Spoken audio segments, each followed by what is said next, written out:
Alexander the Great, the shining light of ancient Greece. The prince from remote Macedonia would become the greatest conqueror of all times. No one would have thought that someone would try to conquer the whole world, and that he would almost succeed. At the age of 16, his father made him co-regent. These were troubled times. An assassination made him king, and his allies made Alexander the most powerful man in Greece. His campaign against King Darius of Persia resembled the battle between David and Goliath. But like Achilles, his hero from the legend, Alexander was determined to bring victory to the Greeks. Only very few people had as much influence on history as Alexander the Great.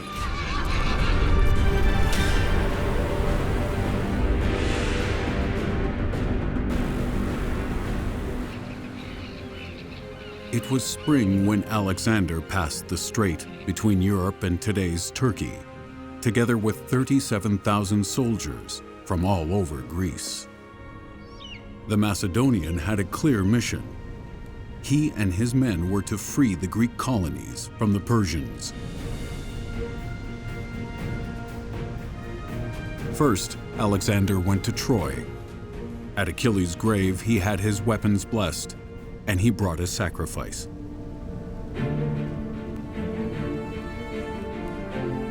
Since childhood, the Iliad's hero had been Alexander's role model. He wanted to live up to Achilles' glory and even exceed his deeds. This war of liberation was his chance, but he also needed protection from the gods. With their blessing, his retaliation campaign became a holy war. But thus far, no one had managed to bring Persia, the world empire, to its knees. In their advance into occupied territory, the Persian army tried to stop them. To no avail. In 334 BC, Alexander won the battle at the river Granicus. Apparently, the Persian court had underestimated the Macedonian king. They hadn't sent their imperial army, but a troop of professional soldiers. King Darius had relied on them. A mistake, as it turned out. Your Majesty, I'm sorry for the bad news I have to bear. Alexander won the battle. How is that possible? Alexander has got fewer soldiers, but his tactics are clever, not only on the battlefield. Explain. He promises a democratic constitution modeled after Athens for those cities that surrender without a fight. And he promises everyone they don't have to pay you tribute. Is that true? I heard that he rules like a king in Macedonia. The governance of the people is nonsense. What does he really want? The Greek want to take revenge for the destruction of Athens and the occupation of Anatolia. But Alexander wants more. What does he want?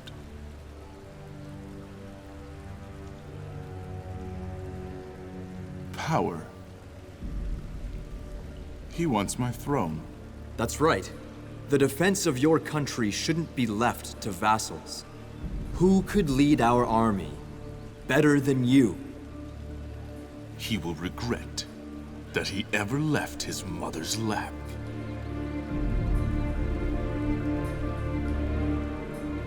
Gather our troops and tell them their king will go to war. The Persian Empire reached from the Greek borders and Egypt all the way to the east over the Hindu Kush to India, the end of the known world. The empire stretched across 3 continents, and at its heart was Persepolis, in the south of what is Iran today. Persepolis was also the religious center of Persia. Even 2,000 years later, the palaces and temples still convey the empire's power. Reliefs show the many nationalities of the giant empire, 28 peoples in total.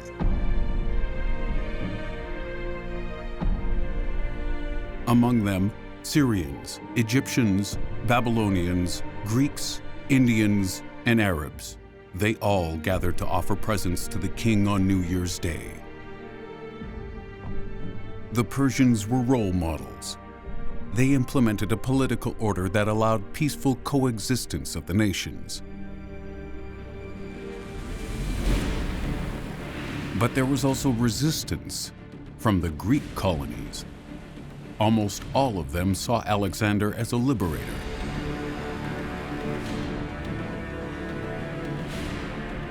The Macedonian conquered the big coastal cities within a few months, and he had large parts of Turkey under his control when he chose Gordium to be his winter quarters.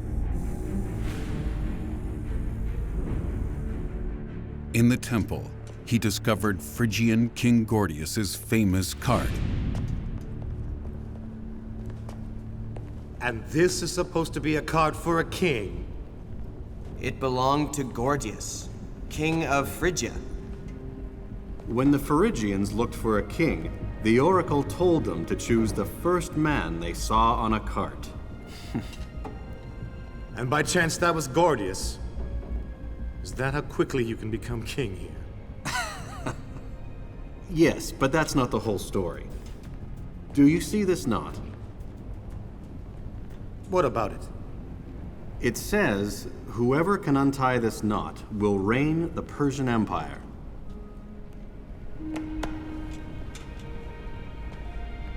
The knot doesn't seem to have a beginning or an end.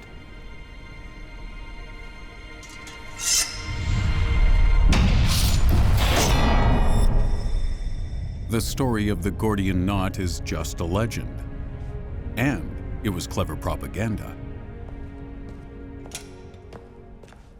To cut the knot with a sword says, Alexander does things his own way.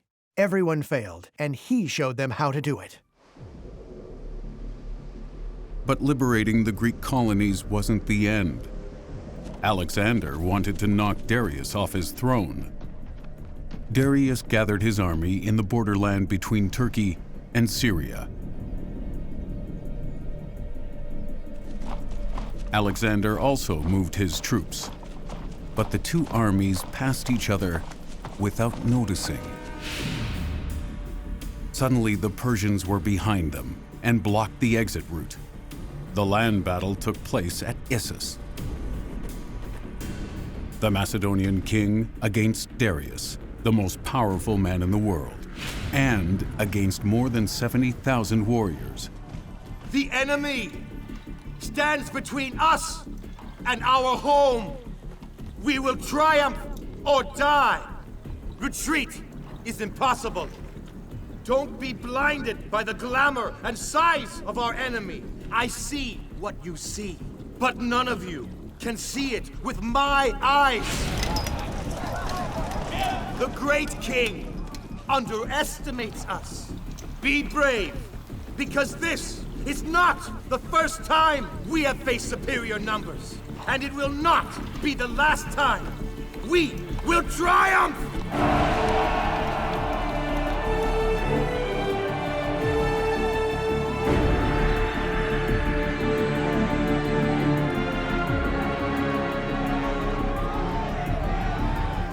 King Darius believed it would be an easy victory. He relied on the superior numbers of his army. The Macedonian leader was brave and relied on his cavalry.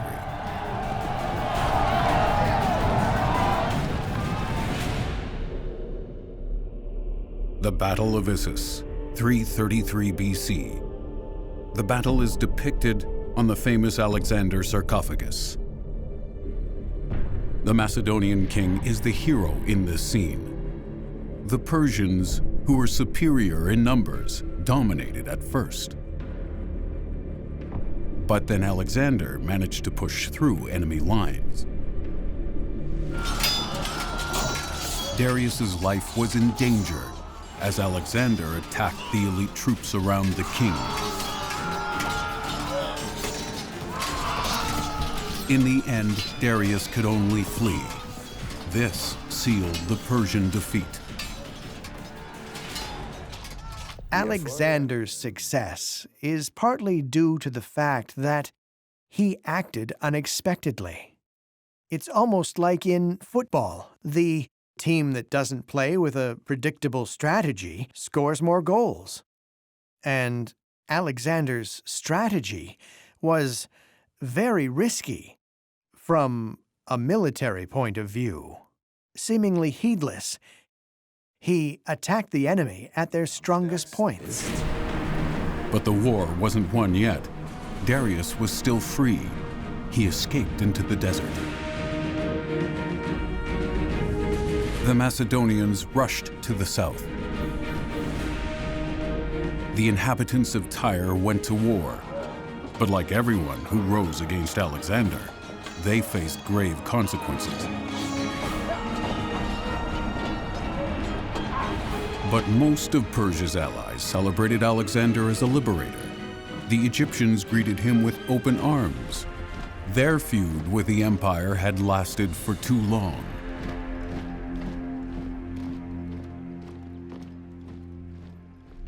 Like all Greeks, Alexander admired high culture. Rule over Pharaonic Egypt would be highly regarded back home. After taking power, he offered sacrifices to the gods and consulted the oracle. He got what he had hoped for. Alexander was made a godlike pharaoh. His portrait was even carved into stone, as an acknowledgement that he was the rightful son of the highest god, Amun-Re. Shortly after, the new pharaoh set a sign. He founded Alexandria, modeled on Greek cities. It was a symbol of his passion for establishing his own culture in the conquered territories. All in all, Alexander founded at least 10 cities with his name. But the metropolis by the Mediterranean was the most important one. The fact that Alexander founded cities has special meaning because it shows that he didn't only want to conquer territories, but he wanted to establish lasting sovereignty. We can see that very clearly with the foundation of Alexandria, he had the vast resources in mind that Egypt and the Middle East offered. Economic resources. He planned a big seaport that would connect Egypt with the Mediterranean like a hub. In the spring of 331 BC, the Macedonians moved to the Euphrates in today's Iraq. Alexander couldn't be stopped in his advance. He didn't want to agree on a peace pact with the Persians. Alexander's army crossed the Euphrates. So, he didn't take my offer. How many soldiers does he have? We estimate about 40,000. 40,000. We are by far superior in numbers. We've got more than twice as many.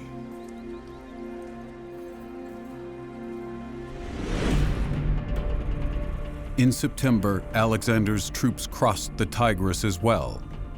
Darius awaited him at Gaugamela. The Persian king had carefully chosen the battleground. There were wide plains on which his army could march. The Persian army exceeded anything Alexander had ever seen.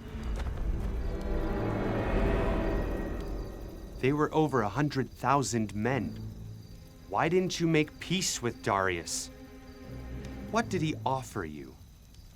All territories west of Euphrates and 10,000 talents. No more than we had already taken ourselves.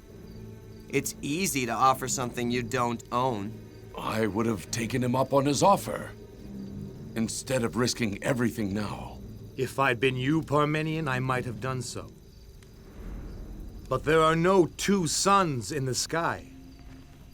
And there can't be two kings ruling Persia.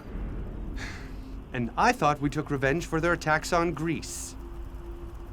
But it is not about that anymore. You want to surpass your late father. You want to surpass everyone. And even if?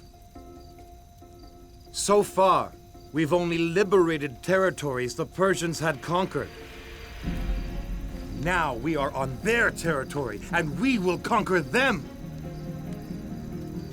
Let's surprise them and start the attack tonight. That would be cowardly. I don't want to steal the victory. I want to fight honorably.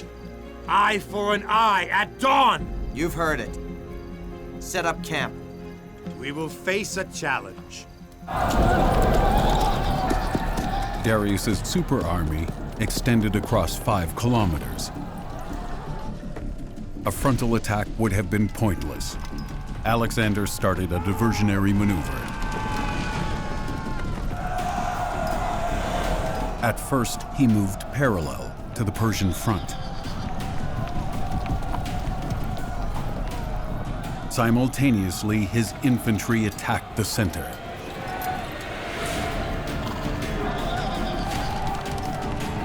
The Persians thought he would attack the wings, but he made them follow him until their front broke apart. Then he suddenly turned his cavalry around.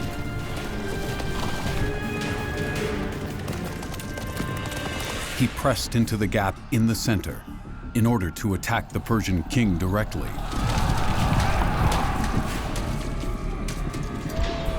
He applied the strategy he used at Issus again. Tirelessly, he attacked the troops around the Persian king.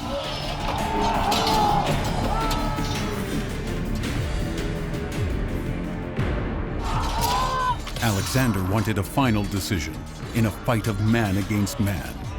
Darius!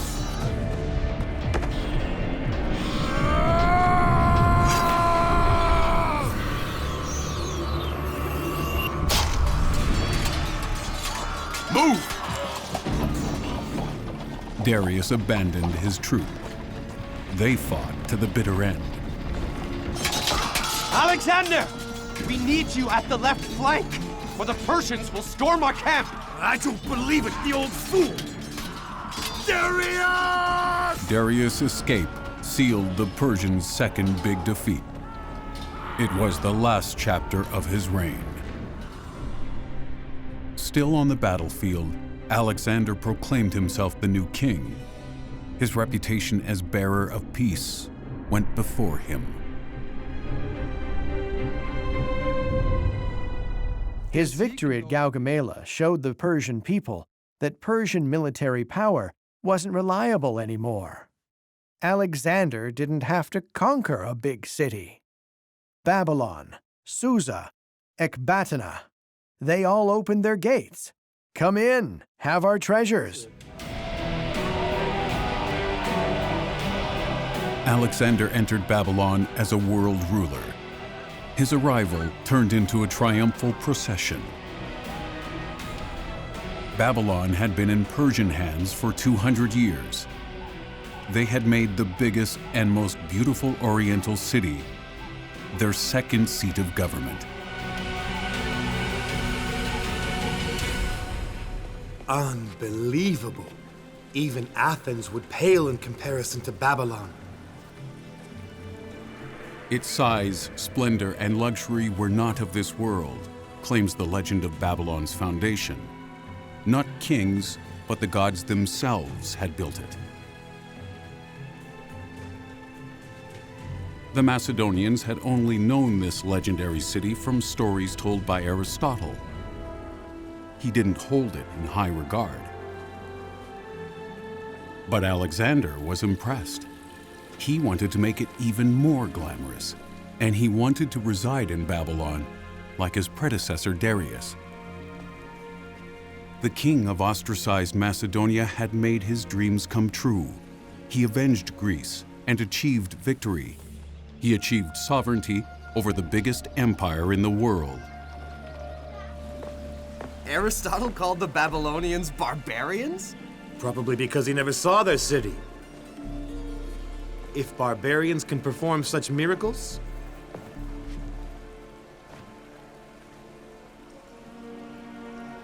I'm happy to be their king.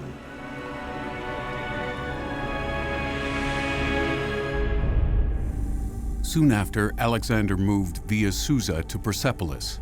The Persian capital held the treasury that he desperately needed. The war chest was almost empty, and the soldiers had to be paid.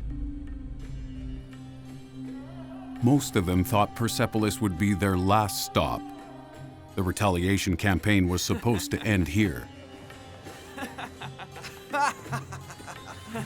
We took our revenge on the battlefield. Let's complete our work with a torch! Hoi! Hoi! Hoi! Hoi! Hoi! Hoi! Hoi! Hoi! Hoi! Alexander! Hoi! Hoi! Hoi! Hoi! What are you doing? You are king of Persia now. Why would you want to burn your own palace down? Maybe he's right. What kind of men are you? We are not allowed to abuse their women, and now we are being denied a bonfire?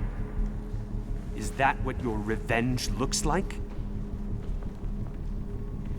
Let it be. We have completed our mission. We should finally return to Greece. Never! Not before Darius kneels in front of me in the dust! All this is worth nothing as long as he is free!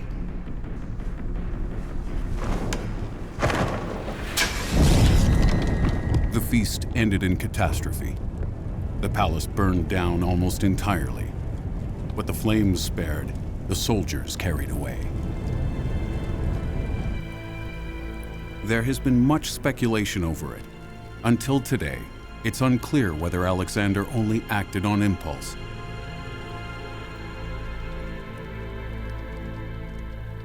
There is one possible reason, often missed in literature.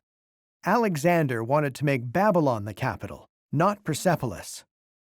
A second center bore the danger of growing opposition.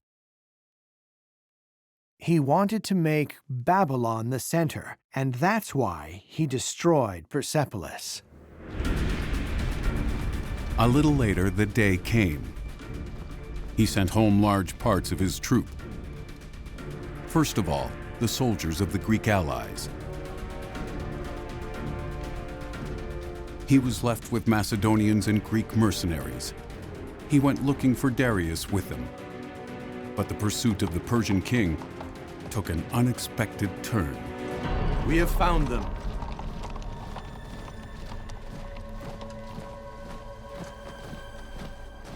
After Alexander's victory, Darius not only lost his empire, but also his support. He was betrayed, ambushed, and killed by his own men. He is dead. Now you've got what you wanted. Time to return. A king needs to die at the hands of a king. His assassins question my authority also. They have to be punished. Enough, Alexander. You're the king of Persia. What else do you want? If you and your father had been braver at Gaugamela, I could have killed Darius! You wouldn't have made it that far. If you don't stop, you'll end up like Darius in the dust. Are you threatening me? Alexander! Shut up or I'll forget myself! Enough! No one questions me, neither friend nor foe. It is not the first time Philotas is against me. This time he went too far. Philotas is hot-headed. He didn't even tell me that my soldiers are against me. And now I know why. He is the instigator of this conspiracy. But it won't help him. I will preempt him. Alexander, we're childhood friends. We have to stick together. Do you want me to wait until he kills me? He's threatened to kill me. That's treason. Punishable by death. Alexander didn't hesitate. He had his general and friend tortured and executed as a warning.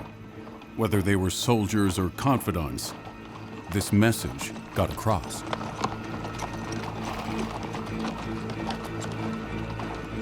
The Macedonian could only stay in power if he was cold and calculating. That's why he ordered a second execution. Then Alexander sent his death squad to Ecbatana to kill his friend's father also.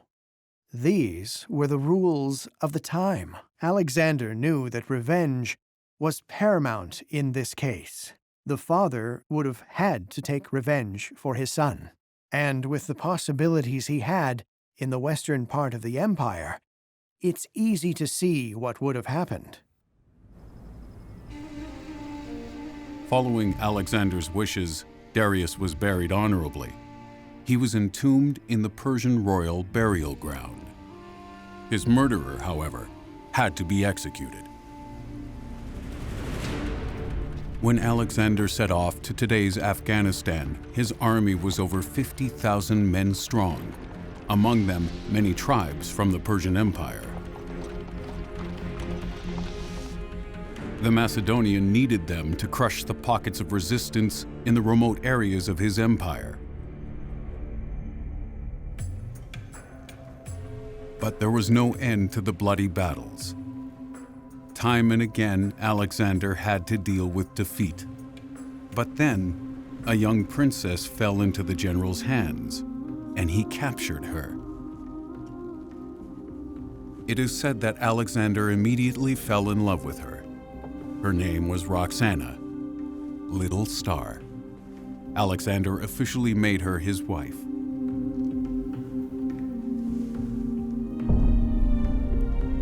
But this marriage was also about politics.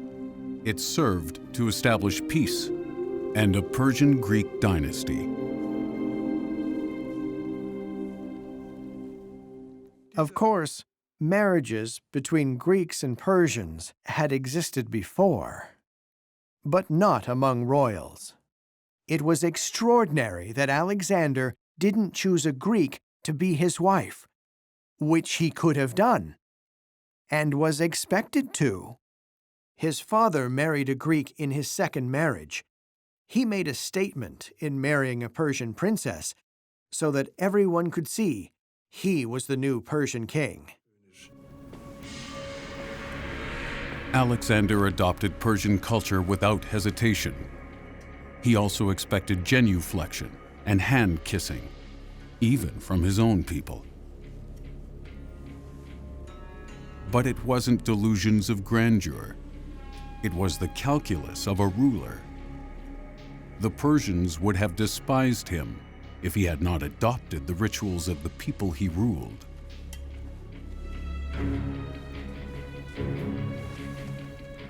For his friends, however, they were an imposition.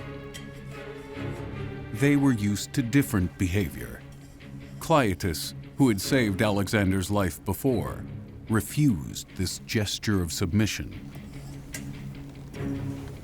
Don't you want to pay respect to me?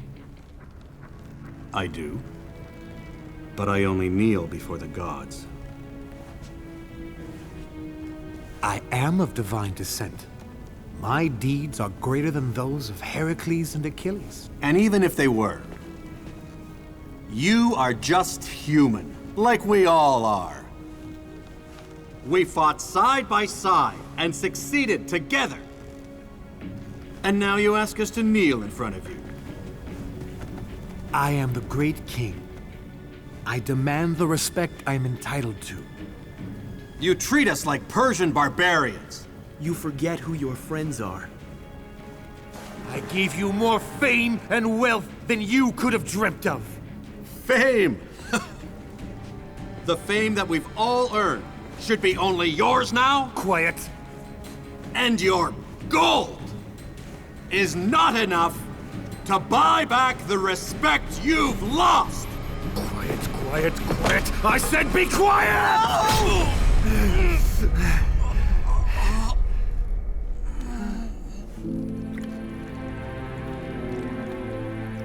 A crime of passion. It happened at one of the Macedonians' infamous drinking bouts. In a dispute about rank and honor, Alexander and Cleitus went for each other's throats. They were probably drunk.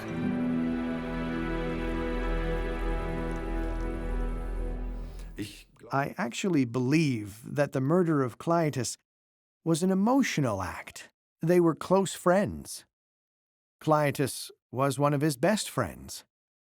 And I think Alexander killed Cleitus in a rage, which he later, once sobered up, deeply regretted.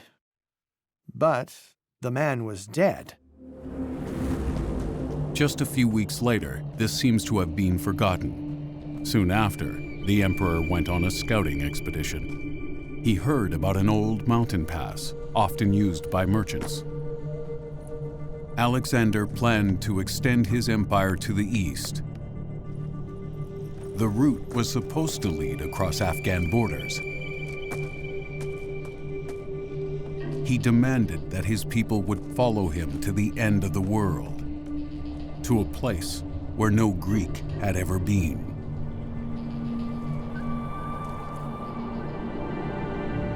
The route followed the Hindu Kush at a height of 1,000 meters. Beyond lay a land that had never been conquered. Do you remember what Aristotle once told us about these mountains? No, I can't remember.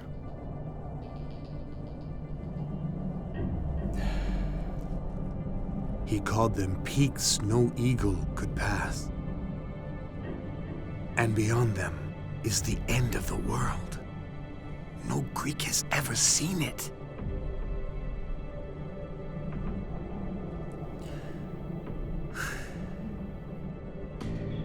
I will give the order to leave at dawn. At about midday, we should have conquered the first pass.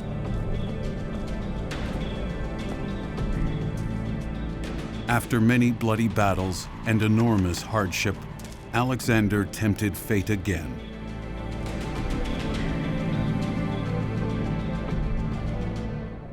After having conquered the Persian Empire, one could say that Greece had got its revenge. But it is interesting that Alexander didn't stop and return at this point. His contemporaries couldn't understand it. They thought it was pothos, a longing that drove Alexander forward. At that time, the end of the known world was believed to be in India. The exotic country was said to border the world ocean that surrounded the globe. But the Earth is larger than ancient scholars suspected.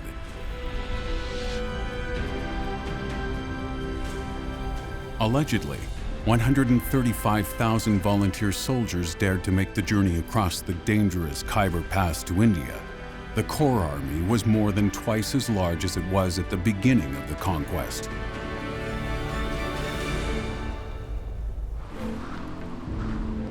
In the spring of 326 BC, they reached the Indus Valley in today's Pakistan. The army fought heat and humidity. The fauna was exotic, and full of mosquitoes. The monsoon had turned the soil into impassable marshland. But nature wasn't the only challenge. At the river Hydaspes, the Indian king Poros attacked Alexander with an equally strong army and with war elephants.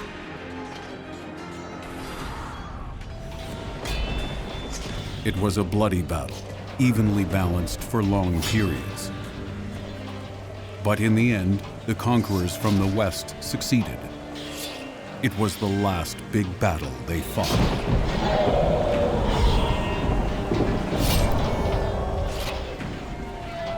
Alexander's army was at the end of its forces, and it is said that he faced the greatest loss of his life.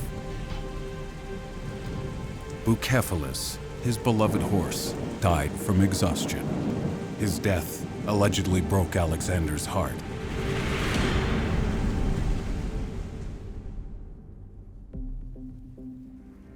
But despite the setbacks, he wanted to move on. After 8 years and 18,000 kilometers, however, his men were tired of war. They became mutinous and wanted to return to Greece. And? Have you made a decision? We've almost reached our destination. We will be able to see the end of the world. It's a heroic act that no one will ever outdo. Our names will be immortal. I understand you, Alexander. And you know I was a loyal companion. But I can only tell you that you won't convince your men to carry on. They will oppose you if you coerce them. They would rather die here, at your hands, than follow you to the end of the world.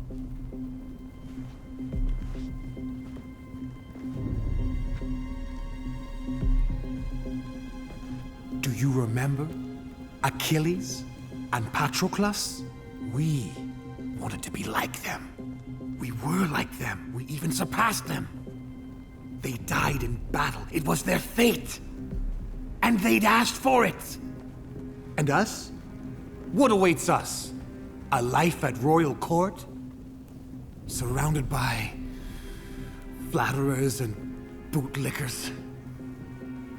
In the lap of beautiful women and on boring hunting excursions? That's what awaits us back home. Do you really want that? Alexander! You conquered a world empire from the back of your horse, but you can't rule it from the back of your horse.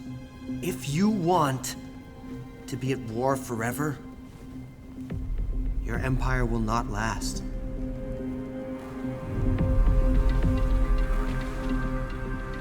So close to the fulfillment of his dream, Alexander felt let down. But eventually he gave the order to return home. After 70 days of rain, you don't want to walk any further.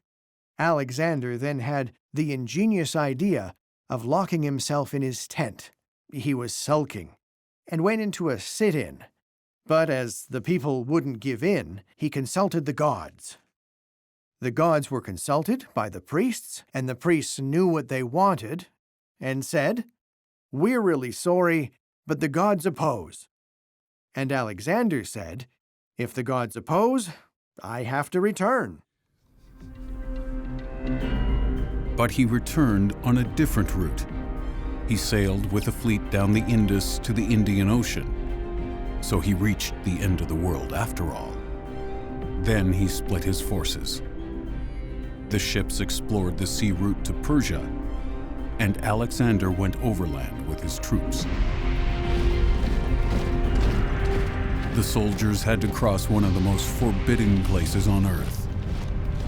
The march through the Gedrosian desert became a death march. When Alexander finally arrived in Babylon, he had lost more men than in any battle. And the setbacks didn't stop. Hephaestion, his closest friend, fell severely ill. It was probably malaria. You can't leave me alone just now. We've still got so much to do. I am Patroclus.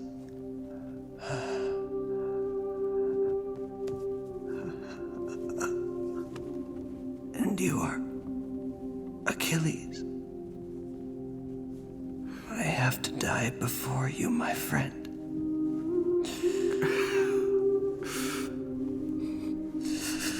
It is written in the Iliad. But unlike the poem, Hyphaestion didn't die on the battlefield. Their shared dream of fame through heroic death didn't come true. Alexander mourned his friend on an overwhelming scale. For 3 days he held funeral games in Babylon, just like Achilles did for Patroclus.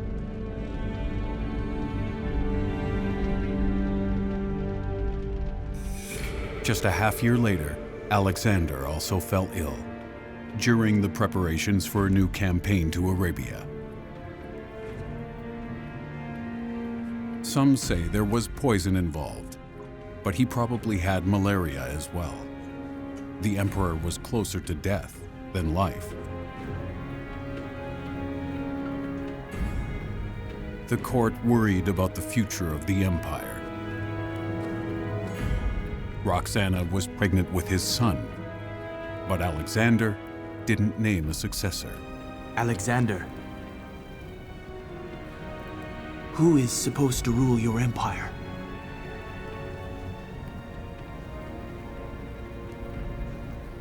The most powerful one of you. Alexander the Great died on June 10th, 323 BC. In Greece, a bitter fight about his succession started.